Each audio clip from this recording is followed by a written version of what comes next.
노다지 썰전입니다. 오늘 저희가 분석할 기업은 코스메카 코리아입니다. 그 화장품 연구 개발 생산, 그러니까 ODM을 전문으로 하는 기업이죠. 최근 K-뷰티 인기가 워낙 뜨거워서 상당히 눈에 띄는 성장을 보이고 있습니다. 네, 맞아요. 정말 주목할 만한 성과인데요. 그래서 오늘 저희가 던지는 질문은 바로 이겁니다. 과연 코스메카 코리아의 이런 가파른 성장세, 이게 계속될 수 있을 것인가? 아니면 이 성장 이면에 혹시 가려진 위험 요소는 없는지 좀 신중하게 봐야 할 것인가? 이게 오늘 이야기의 핵심이 되겠습니다. 저는 코스메카 코리아의 미래를 상당히 밝게 보고 있습니다. 특히 그 한국 법인하고 미국 법인의 성장이 아주 긍정적이라고 생각합니다. 저는 약간 다른 시각인데요. 물론 성장세는 인정하지만 그 이면에 있는 잠재적 위험 요인들, 특히 중국 법인의 어려움이라든지 특정 고객사에 대한 의존도 같은 걸 고려했을 때 좀 신중한 접근이 필요하지 않나 생각합니다. 제가 왜 긍정적으로 보는지 그 이유를 먼저 좀 말씀드릴게요. 일단 한국 법인이 2023년부터 아주 확실한 턴어라운드를 보여주고 있습니다.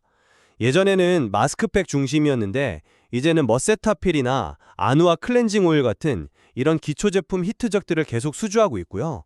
또 다양한 인디 브랜드들을 고객사로 확보하면서 체질 개선에 완전히 성공했어요. 기초 제품 비중이 한 70%까지 올라오면서 굉장히 안정적인 성장 기반을 마련했고 분기별 실적 변동성도 예전보다 훨씬 줄었습니다. 그리고 미국 법인, 그 잉글루드랩 말인데요. 여기도 주요 고객사인 굿몰리큐스의 용기나 선정 문제가 이제 해결되면서 2025년 2분기부터 실적이 눈에 띄게 개선되고 있거든요. 여기에 더해서 미국 내에서 K-뷰티 선호도가 높아지는 거랑 또 중국산 제품에 대한 관세 이슈 때문에 미국 브랜드들이 잉글루드랩 쪽의 생산 문의를 계속 늘리고 있다는 점, 이 점도 중요합니다. 아마 2026년부터는 이 효과가 본격적으로 나타날 걸로 기대하고 있습니다. 하반기에 블랙 프라이데이나 광군제 같은 성수기도 있고 또 닥터멜락신 같은 새로운 히트 제품이 나올 가능성, 글로벌 고객사들 신제품 출시 이런 걸 다 고려하면요. 저는 5년 안에 매출 1조 원 목표 달성, 이거 충분히 가능하다고 봅니다. 네, 말씀하신 성장 동력들 저도 물론 인지하고 있습니다. 하지만 좀 우려되는 지점들을 제가 짚어보겠습니다. 우선 그 중국 법인의 부진이 계속 마음에 걸립니다. 현지 ODM이나 로컬 브랜드 경쟁이 너무 심해서 올해도 적자가 예상되고요. 2025년 4분기에 나온다는 그 세타필 중국향 신제품, 이것도 성공할지 아직은 좀 불투명해요. 현지 브랜드를 공략하는 투트랙 전략이라고 하는데 이게 과연 효과를 낼 수 있을지 조금 의문입니다. 그리고 미국 법인 굿몰리큐스 이슈가 완전히 끝났다고 단정하기는 좀 이르지 않나 싶어요. 물류 문제는 사실 언제든 다시 불거질 수 있는 거잖아요. 네, 또 그 관세 수혜 효과가 본격화되는 시점이 2026년이라고 하셨는데 그러면 단기적인 기대는 조금 낮출 필요가 있어 보입니다. 마지막으로 역시 특정 히트 제품에 대한 의존도 문제입니다. 아누아, 구다이, 최근에는 닥터멜락신까지 이런 소위 히어로 제품들이 실적을 이끌고 있는데 이런 구조는 항상 위험 부담이 따르죠.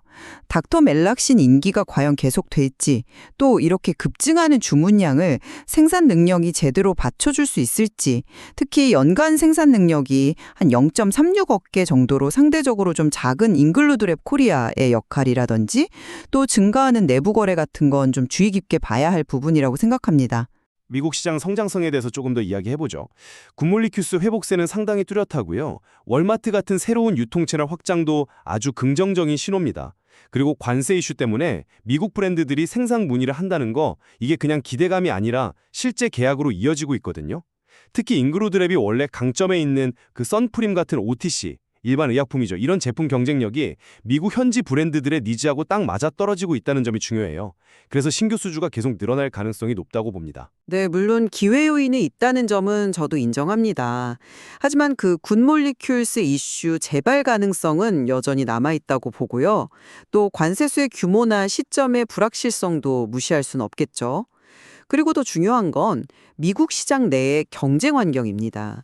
K뷰티 브랜드끼리도 경쟁하지만 뭐 자금력이나 팬덤을 갖춘 현지 로컬 브랜드, 또 셀럽 브랜드들과의 경쟁이 점점 더 치열해지고 있잖아요. 잉그로드 랩이 이 경쟁 속에서 정말 확실한 우위를 점할 수 있을지는 이건 좀 더 지켜봐야 할 문제라고 생각합니다.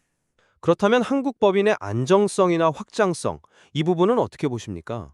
저는 세타필, 아누아, 구다이 글로벌 등 고객사 포트폴리오가 아주 성공적으로 다변화되었다고 평가하거든요. 기초, 색조, 선케어 모든 부문에서 상당히 균형 잡힌 성장을 보이고 있고 계절적인 변동성도 줄어들고 있습니다. 닥터멜락신 같은 새로운 히트 제품의 등장은 이런 성장세에 더 힘을 보탤 거라고 보고요. 포트폴리오 다변화 노력 자체는 물론 긍정적이죠. 하지만 그 닥터멜락신 같은 신규 히트 제품의 성공이 얼마나 지속될지는 아직 검증이 더 필요하다고 봅니다. 여전히 아누아 클렌징 오일처럼 특정 제품의 비중이 높다는 점은 리스크 요인이고요. 최근에 주문량이 너무 많아서 일부 물량이 4분기로 넘어갈 수 있다는 이야기까지 나오는 상황인데 이건 결국 생산 능력이 수요 증가 속도를 따라가지 못할 수도 있다는 명백한 위험 신호라고 봐야 합니다. 중국 시장 리스크는 그럼 어떻게 관리될 수 있을까요? 단기적으로 어려움은 있겠지만 장기적으로 봤을 때 현지 로컬 브랜드를 공략하고 또 2025년 4분기에 나올 세타필 중국형 신제품 출시를 통해 반등의 기회를 잡을 수 있다고 봅니다. 한국 법인이 그랬던 것처럼 기초 제품 경쟁력을 바탕으로 중국 시장에서도 점차 자리를 잡을 수 있을 거라고 생각합니다. 저는 중국 시장에 대해서는 조금 더 보수적일 수밖에 없습니다. 이 지속적인 적자 구조를 단기간에 바꾸기는 쉽지 않아 보여요. 현지 경쟁 심화는 이게 구조적인 문제고 한국에서의 그 투트랙 전략이 중국에서도 그대로 통할지는 사실 미지수입니다.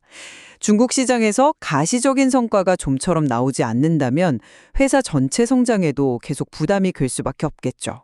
네, 그래서 정리하자면 저는 한국 법인의 그런 안정적인 성장과 미국 법인의 뚜렷한 회복세, 그리고 관세 수혜라는 기회 요인들을 고려할 때 코스메카 코리아의 성장 스토리는 여전히 유효하다, 이렇게 판단합니다. 다각화된 포트폴리오가 앞으로도 지속적인 성장을 뒷받침할 것이라고 보고요. 물론 긍정적인 측면도 분명히 있습니다만 저는 그 중국 법인의 부진이라든지 미국 시장의 불확실성, 또 특정 제품과 고객사에 대한 의존성 같은 내재된 위험 요인들을 결코 간과해서는 안 된다는 점을 다시 한번 강조하고 싶습니다. 따라서 보다 신중한 접근이 필요하다고 봅니다. 네, 코스메카 코리아는 분명히 주목할 만한 성과를 보여주고 있는 기업이지만 동시에 여러 변수들과 또 마주하고 있는 것도 사실입니다. 그렇죠. 오늘 저희가 나눈 이런 다양한 관점들이 시청자 여러분께서 코스메카 코리아의 미래를 판단하시는데 조금이나마 도움이 되기를 바랍니다. 분명 더 깊이 탐색하고 분석할 가치가 있는 기업이라고 생각합니다.